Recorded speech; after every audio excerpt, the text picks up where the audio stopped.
Ang kwentong ito ay hango sa totoong buhay. Karanasan ito ni Tudin.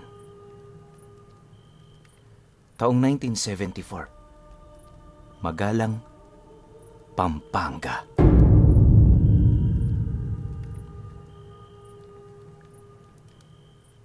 Itong mga panahong ito, anak ng isang mayamang pamilya itong si Tudin.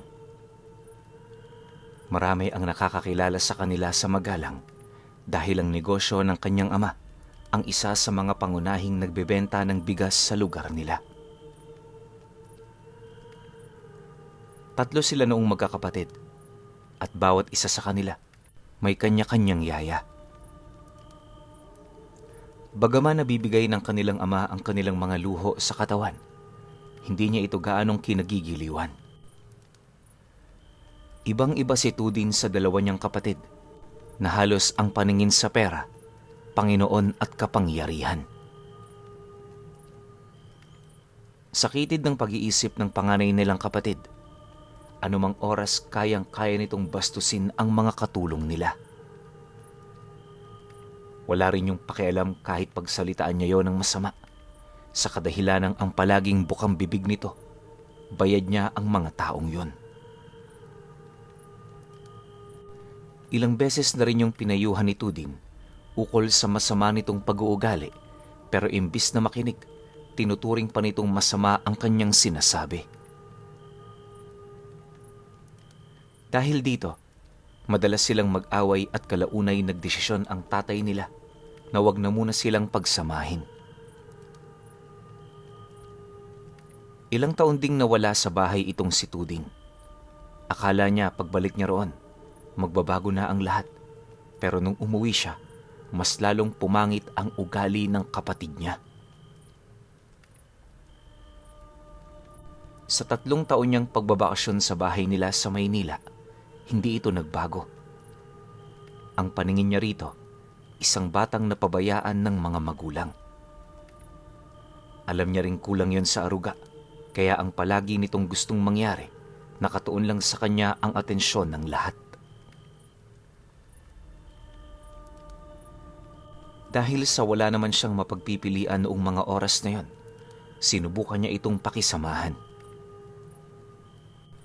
Magkasing laki lang din kasi sila ng panganay nila, kaya medyo napagsasabihan na niya ito paminsan. May mga pagkakataon namang nakikinig yun sa kanya, pero kadalasan wala itong pakialam.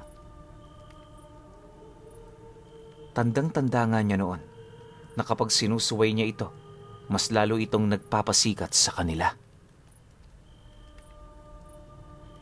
Hindi naman ito kayang pigilan ng kanilang ama, gawa ng ayaw din itong mapahiya ang nombreng pinanghahawakan niya.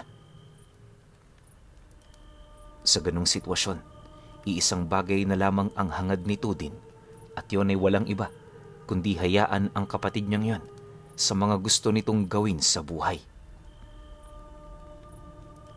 Naniniwala siya, may katapusan ng lahat, at ang mga ginagawa mong masama sa iyong kapwa, paniguradong may balik ito.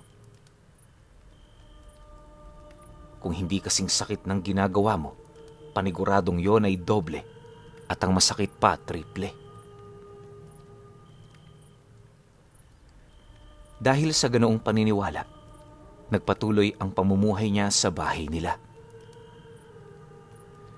Araw-araw bumabangon siya sa kanyang silid, hindi para sa kanyang mga kapatid, bagkus ay para sa mga magulang at katulong nilang nangangailangan ng tulong. Nasanay kasi si Tudin sa mga kawang gawa, lalo na't noong nagbakasyon siya sa Maynila, minsan na rin siyang nanirahan sa semenaryo. Lubos niyang ipinagpapasalamat ang karanasang yon. Sa kadahilanang dahil dito, nahubog ang kanyang mabuting pagkatao. Lumawak din ang kanyang pag-iisip sa puntong hindi na siya basta-bastang naaapektuhan ng mga masasamang pangyayaring kanyang naranasan.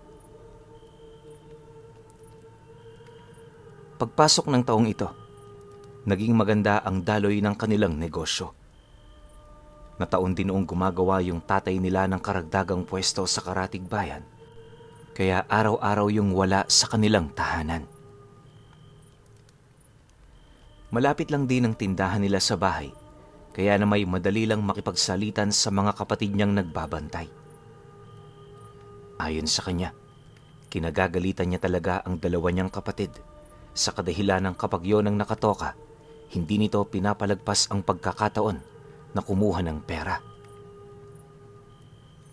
Di naman sana ito problema kung sa ibang tindahan nila yun ginagawa. Ang kaso lang, sariling negosyo nila ang tindahang yun. Masakit para sa kanya na makakita ng ganoong senaryo, kaya sa tuwing naaktuhan niya ang mga ito, hindi siya nagdadalawang isip na makipagtalo. Gayunpaman, sa kabila ng mga ginagawa niya, wala pa rin itong epekto. Hindi naglaon, nang marindi na si Tudin sa ginagawa ng kanyang mga kapatid, ipinagpasa Diyos na lamang niya ang lahat. Sa isip-isip niya, wala nang pag-asa ang dalawa, kaya sa halip na patuloy pa ring makipagtalo, mas pinili niyang manahimik na lang kasama ang kanyang ina. Nagbabakasakali na lang itong si Tudin na balang araw may makatapat din ang mga kapatid niya. Isang hapon, habang naglalakad siya patungo sa tindahan, may nakasalubong siyang dalawang matandang humihila ng kariton. Kung hindi siya nagkakamali, pangangalakal ang ikinabubuhay ng mga ito, base na rin sa kanilang dala. Pagdaan naman ng mag-asawa sa harapan niya, pinagmasdan niya lang ang ginagawa nito habang nakangiti. Akmang lalayo na yon sa kanyang kinaroroonan, bahagya naman siyang napatigil nang marinig niya ang pagtawag ng panganay niyang kapatid. Di pa man ito nakakalapit, sinigaw-sigawan na siya nitong patigilin yung dalawang matandang yun. Nang marinig naman ito din ang sinabi nito, hindi naman niya ito pinansin. Sa halip nagpatuloy lang siya sa paglalakad. Pagharap naman nilang dalawa, pwersahan naman niya itong pinigilan habang mariin yung binabalaan na wag gagalawin yung dalawang matanda. Anya, namumuhay yun ng tahimik, kaya iwasan niyang gumawa ng kahit na anong gulo na kasasangkutan ng kanilang pamilya. Matapos naman niyang ilahad ang mga katagang yon, seryoso naman siyang napasilay sa mga mata nito habang nagwiwika ng, "Ba't parang galit na galit ka sa mga yon? Ano bang ginawa nila sa'yo? Pinagnakawan ka ba? Kagaya ng ginagawa mo sa ating ama?" Nang marinig naman yon ng kanyang kapatid, bigla naman siya nitong tinulak, sabay sagot sa kanya ng, "Huwag mo akong igaya sa kanila. Hindi masamang pagnakawan ng sariling pamilya. Tandaan mo yan. Tsaka kaya ako galit sa mga pulubing yun, dahil dinudumihan nila ang tindahan. Kaukaw sila ng kaukaw ng basura, tapos hindi nila binabalik sa dati nitong ayos. Kahit magtanong ka sa may mga tindahan dito, sigurado akong pare-pareho kami ng isasagot sa'yo." Kasabay ng pagwika nito, ay ang mabilis naman itong paglakad pabalik ng tindahan. Si Tudi naman noon, tahimik lang yung sinundan para makipagsalitan. Kahit marami siya roong naririnig na hindi kaaya-ayang salita, pinipilit niya talagang magtimpi hanggat hindi pa sila nakakarating ng tindahan. Inaasahan naman niyang gano'n ang magiging sagot nito. Lalo pat bukod sa mata pobre ang kapatid niyang yon, kinagagalitan din ito ng husto ang mga taong mababaho. Tipong kahit galisin naman ang katawan nito, ayaw na ayaw nitong makaamoy ng masangsang. Sa pagdating naman nila sa kanilang tindahan, agad naman niyang isinarado ang pinto nito habang nagwiwika doon ng, "Umuwi ka na at maligo. Baka magkasakit ka sa mga naamoy mo. Kala mo naman ang gandang lalaki no? Alam mo ba kuya, yung mga taong kinukutsa mo kanina, mas daig ka pa ng mga yun eh." Ikaw kasi ang tanda-tanda mo na.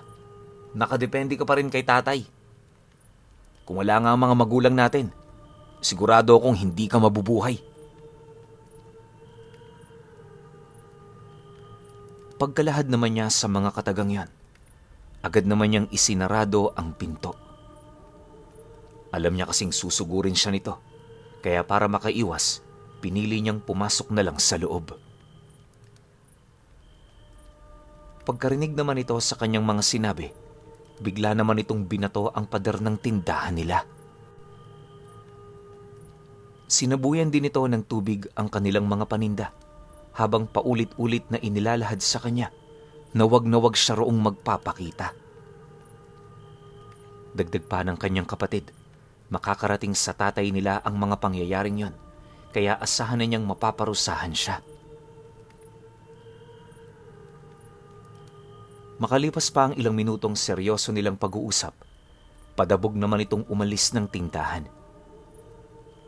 Nang mapagtanto naman ni Tudi na wala na ito, dali-dali naman niyang binuksan ang pinto, sabay hila pataas nung barikadang nakaharang sa mga paninda nilang bigas. Maya-maya pa, unti-unti na ring nagsidatingan ang mga parokyano nila, ngunit sa kasamaang palad, hindi niya ito nabentahan. Bukod kasi sa basang-basa ang mga bigas, medyo kakaiba na rin ang amoy nito dahil sa tubig na isinaboy dito ng kanyang kapatid. Kinagabihan, nang magtipon na sila sa loob ng bahay, sakto naman ang pagdating ng kanilang padre de pamilya. Di pa man yun nakakapagpalit ng damit, pilit na yung inabisuhan ng kanyang kapatid ukol sa mga nangyari. Si Tudi naman noon, nanatiling tahimik lang sa isang tabi, naghihintay ng kanyang oras para magpaliwanag. Alam niya kasing hindi basta-bastang naniniwala ang kanyang ama, lalo pat kapag ang mga anak nito ang nag-aaway-away. Paglapit naman ito sa kanya, padabog naman itong ibinaba sa kanyang harapan ang suot nitong kamiseta. Nang mapansin naman niya ang ginawa nito, kalmado lang naman siya doong sumilay habang nananatiling walang imik. Pagtanong naman ng tatay niya, walang pagdadalawang isip naman niyang inilahad ang tungkol sa mga nangyari. Kung ang kapatid niya ay nagdadagdag ng mga istorya, ang tanging inilahad noon ni Tudin ay pawang katotohanan sa likod ng hindi nila pagkakaunawaan. Sa puntong yan, nakahanda na rin siyang tanggapin ng parusa kung sakali mang pakinggan nito ang panganay nila. Kayo nang bahala tay kung sinong paniniwalaan nyo. Sana ho, pagsabihan nyo yung kapatid kong yan. Yung basura niyang pag-uugali, yan din yung magpapahamak sa kanya. Hindi siya marunong magbigay ng awa sa kapwa-tao niya. Akala niya, lahat na lang siguro tau-tauhan niya rito. Seryosong wika ni Tudin sa kanyang ama. Nang marinig naman ito ang kanyang sinabi, dahan-dahan naman yung napaupo sa kanyang harapan habang tahimik na nagmamasid. Di man yun nagsasalita pero baka sa mukha nito na naniniwala yun sa kanya. Pagkaraan pa ng ilang minutong pagpapaliwanag, mahinaho naman siya nitong tinapik sa balikat habang sumasagot sa kanya ng, "Pagpasensyahan mo na lang, anak. Alam kong nagkulang ako sa kanila, pero kahit papaano masaya pa rin ako dahil may napalaki akong maayos na anak. Sa iyo ko na lang binabawi ang lahat. Alam mo, kumakapit pa rin ako sa pagbabakasakaling balang araw, magbabago silang dalawa." Matapos naman itong mailahad ang mga katagang yan, agad naman itong pumasok sa kanyang silid. Pagsarado nito ng pinto, hindi na rin yung lumabas kahit hindi pa ito naghahapunan. Nag-aalala man si Tudin sa naging akto ng kanyang ama, pinili niya pa ring intindihin ito. Sa paglipas pa ng mga araw, hindi naman niya maiwasang magtaka nang mapansin niya ang paulit-ulit na pagdaan ng mag-asawang mga ngalakal. Noong una, inakala niyang naghahanap buhay lang ito sa kanilang lugar, pero sa katagalan, napansin niyang parang may pakay itong kakaiba. Kapag kasi oras ng salita nila ng kapatid niya, sakto din ang paglapit nito sa tindahan nila. Halos araw-araw din itong ipinagtatabuyan ng kanyang kapatid, kaya palagi rin silang nagkakagulo sa tindahan. Ang iniiwasan niya kasi noong mangyari ay yung makasakit ito. At sa estado kasi ng mag-asawa, alam niyang hindi na ito dapat pagbuhatan ng kamay. Sa sobrang tanda kasi nito, nasisiguro niyang isang sapak lang dito ng kapatid niya, maaari itong mamatay. Ngunit lingid sa kanyang kaalaman na ang ganoong pangyayari, malapit na palang dumating. Pagsapit ng Sabado, magbabandang 2:00 ng hapon, muli na namang dumaan ang mag-asawang mga ngalakal. Sakto naman noon ang paglabas ng kanyang kapatid at nung pagpasok niya, nasipat niyang papalapit ang dalawang matanda. Walang sabi-sabi. Agad naman niya itong sinigawa na umalis pero hindi yun nakinig. Dahil dito, nagmamadali itong sinugod ng kapatid niya, dahilan para magpang-abot ang dalawa. Kitang-kita nito din kung papaano sapakin nito ang matandang lalaki hanggang sa tuluyan na yung bumagsak sa lupa. Dahil sa pangyayari, mabilis naman silang pinalibutan ng mga taong nakikiusyoso. Paglabas naman niya ng tindahan nila, agad naman niyang hinila ang kanyang kapatid papalayo sa nakabulagtang matanda. Habang ginagawa niya ito, napansin naman niyang patuloy pa rin ito sa pagwawala. Kaya napilitan na rin siyang sapakin ng kuya niyang yon na siyang naging sanhi upang bumagsak ito sa lupa. Pagtayo naman ito, silang dalawa naman ang nagbuno na siya namang pilit na inawat nung mga nagmamasid sa paligid. Makalipas pa ang ilang minutong kaguluhan, unti-unti na rin kumalma ang mga nangyayari. Hindi naglaon, nasipat na rin nila ang pagdating ng tatay nila na siya namang labis nilang ikinagulat. Pagsilay naman niya sa mga mata nito, napayuko lang naman siya, gawa ng alam niya sa kanyang sarili kung ano ang nararamdaman nito buhat sa mga nangyari. Paglapit naman ito sa kanilang kinaroroonan, inabisuhan sila nitong kakausapin mamaya pagkatapos makipag-areglo sa mga taong nasaktan. Nang marinig naman ito din ang sinabi nito, napayuko lang naman siya habang pinakikinggan ang mga sinasabi ng mga taong nakapalibot sa kanila. Pagkausap naman ng tatay niya sa mag-asawang nangangalakal, napansin naman niyang imbis na magalit ito, nasipat niya pa yung ngumiti. Sa estado din ng mukha nung sinapak ng kanyang kapatid, tila bang wala man lang itong naramdamang puot buhat sa ginawa nito. Matapos naman itong maareglo ng kanilang padre de pamilya, isinara lang nila ang tindahan tapos umuwi na sila. Sa kanilang paglalakad, panay lang naman ang pagmumura ng kanyang ama sa kapatid niya.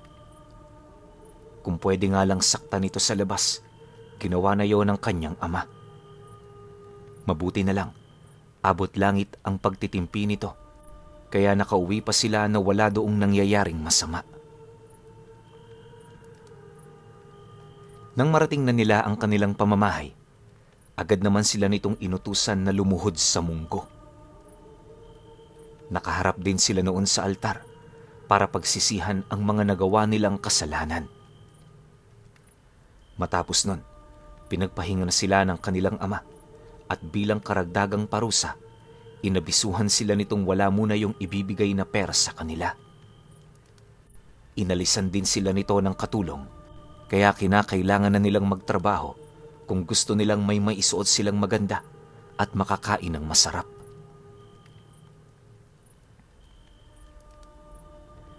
Dahil dito, wala namang nagawa si Tuding kundi tanggapin ang bagay na yon. Isang linggo pa ang lumipas. Naging abala naman siya sa pagtatrabaho. Malaki ang naitulong ng karanasan niya sa seminaryo. Kahit papaano, hindi siya gaanong nahirapan. Subalit sa estado ng kanyang kapatid, bakas sa katawan nito ang matinding pangangayayat dahil sa kawalan ng nag-aalaga. Ilang beses na rin itong nakiusap sa kanilang ama pero hindi ito napagbigyan. Gustuhin man niya noong tulungan ito. Medyo nag-aalangan din siya, lalo pat ang iniisip niya ay yung sariling kapakanan ng kapatid niya. Akala niya magiging maayos ang lahat pero 2 gabi ang lumipas, napansin niya yung mag-asawang nangangalakal na pasimpleng dumaraan sa harapan ng bahay nila bago mag-alas 6. Dahil sa wala naman itong ginagawa, hindi na niya ito ipinagbigay alam sa kanyang ama. Sa halip ang ginawa niya, pagmasdan na lang yon sa ginagawa nitong pamumulot ng basura matapos niyang magtrabaho. Ngunit habang tumatagal, unti-unting nag-iiba yung ginagawa nito. May mga pagkakataon na kasing kinakausap nito ang kanyang ina. At ang mas nakakabahala pa sa lahat ay yung pagtitig nito ng masama sa kapatid niya.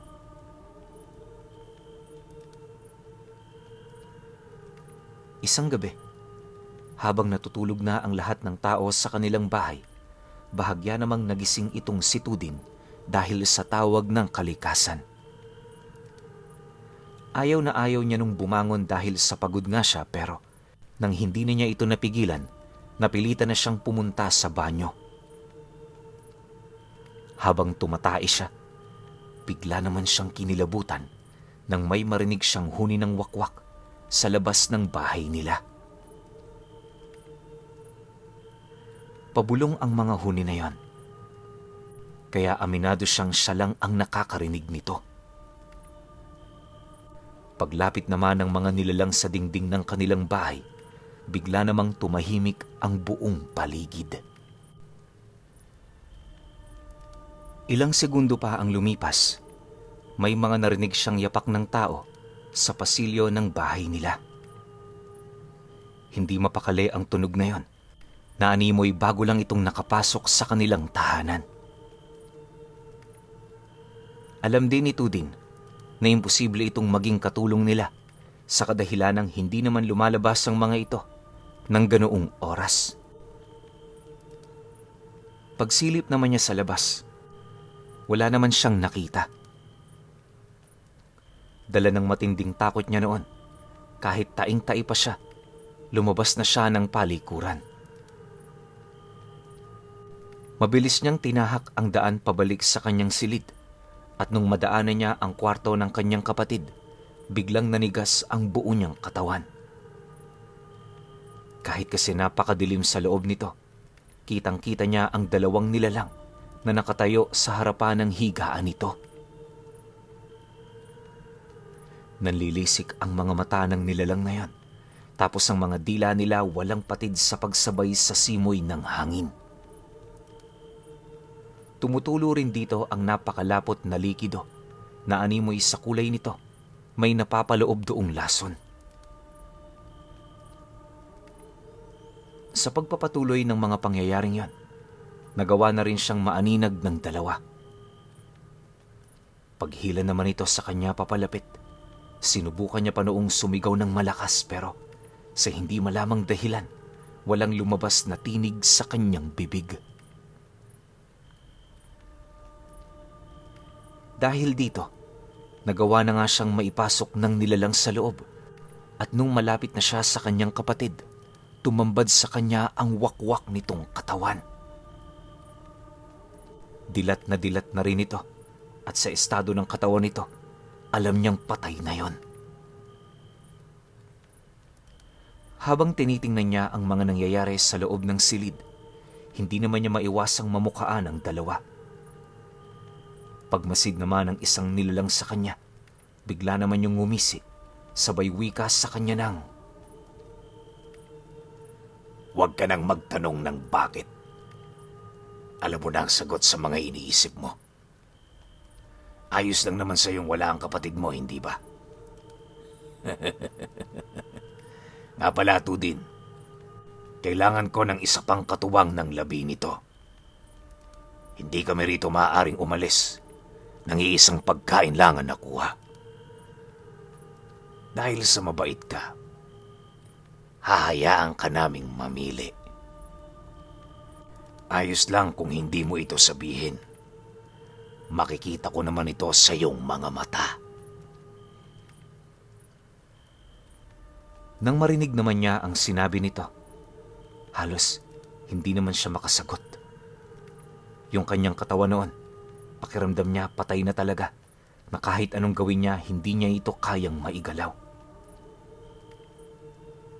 Dahil dito, nagawa namang masilayan ng maigi ng nilalang ang kanyang dalawang mata. Pagkaraan pa ng ilang minuto, laking gulat na lamang niya nang ngumisi ito sabay wika ng, Gusto mo na rin palang mawala ang isa mong kapatid. Tama nga naman. Para wala kang kahate sa magiging mana mo kung sakali.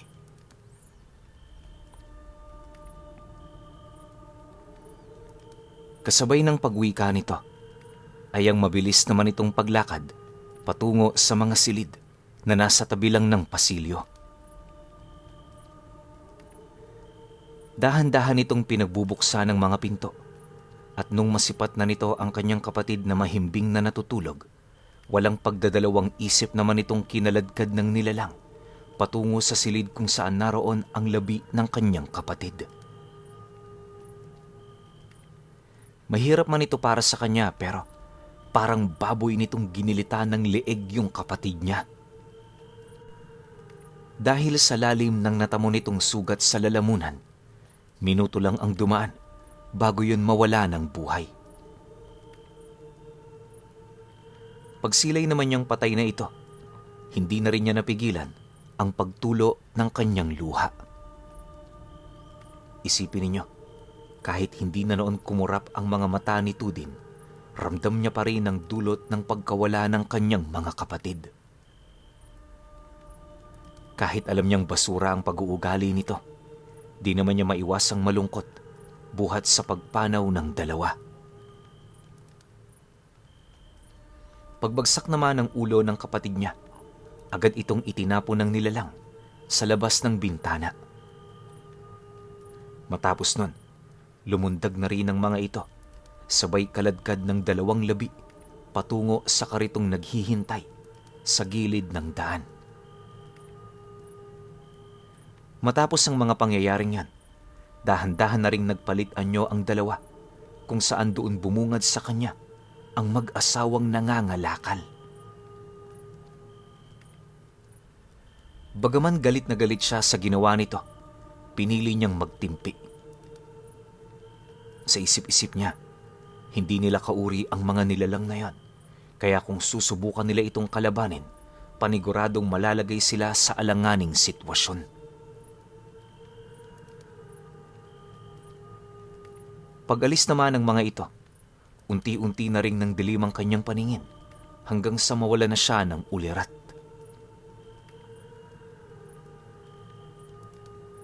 Kinabukasan pagising niya, nadatnan niya ang kanyang mga magulang na nag-aalala dahil sa pagkawala ng dalawa nitong anak. Kung saan-saan na nila yun hinanap, pero wala silang nakitang bakas na maaaring makapagtuturo sa pinuntahan ng mga ito.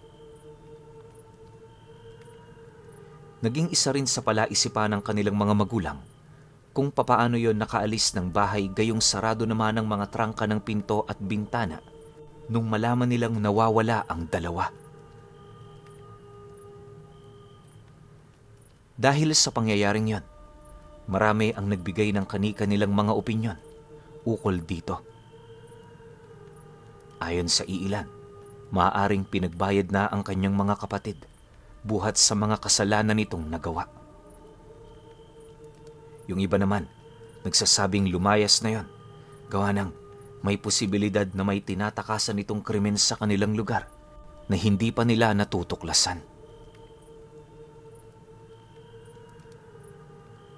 Nang malaman naman ni Tudin ang tungkol dito, pinili naman niyang magsawalang imik. Naisin man niya kasi noong magsalita pero patuloy siyang pinipigilan ng kanyang puso sa takot na baka balikan siya nung mag-asawa.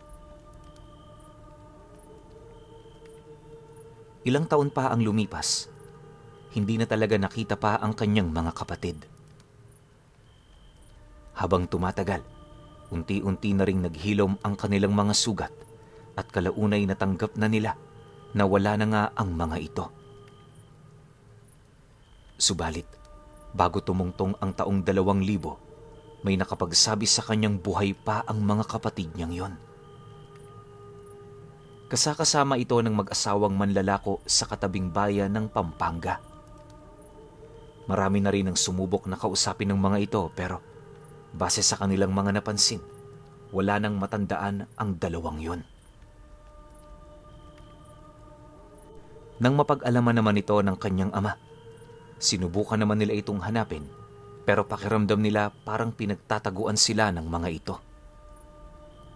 Hindi rin maiwasang magduda doon ng tatay niya na baka purong panlilin lang na lamang ang mga kwentong naririnig nila. Pero para kay Tudin Pinuno, maaaring totoo ang mga balitang nalaman nila. Hindi lang ito kayang paniwalaan ng kanyang ama, gawa ng siya lamang ang naging saksi noong mangyari ang insidente. Ngayong matanda na siya, hindi niya pa rin matakasan ang bangungot ukol sa nasaksihan niyang paghihigante ng mag-asawang aswang. At ang pinakamatinding dahilan ng mag-asawa na ito ay yung pagiging matapobre ng mga kapatid ni Tudin.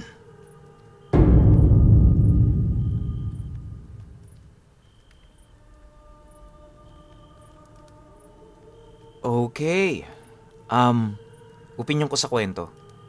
Parang hindi ko naman na kailangan magbigay ng opinyon dito no? Kasi kita nyo naman, sabi rin sa kwento, kung anong ginawa mo sa kapwa mo, may balik sa'yo yan. Kung hindi doble, 3 beses, mas masakit pa, baka times 10. Yung nangyari sa magkapatid dito sa mga kapatid ni Tudin, hindi lang 10 beses na mas masakit yon.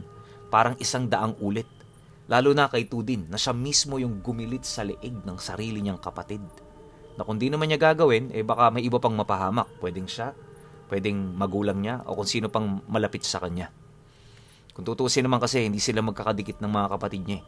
Kasi nga, masasama yung ugali. Sa tatay niya na rin mismo nang galing na sa kanilang magkakapatid, siya lang yung matino. So ako, di ko alam kung sino papanigan ko rito kasi both side parehas may mali. Pero may pinakamali talaga rito yung nagsimula ng gulo. Yun nga, yung kapatid ni Tudin. So hindi ko alam kung deserve ba nila yon na sa simpleng sakit, kailangan silang mamatay.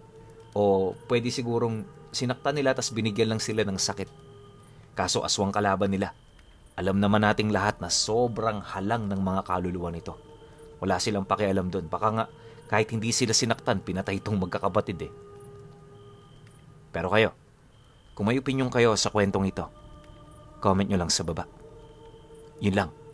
Hanggang sa susunod na kwento. Salamat.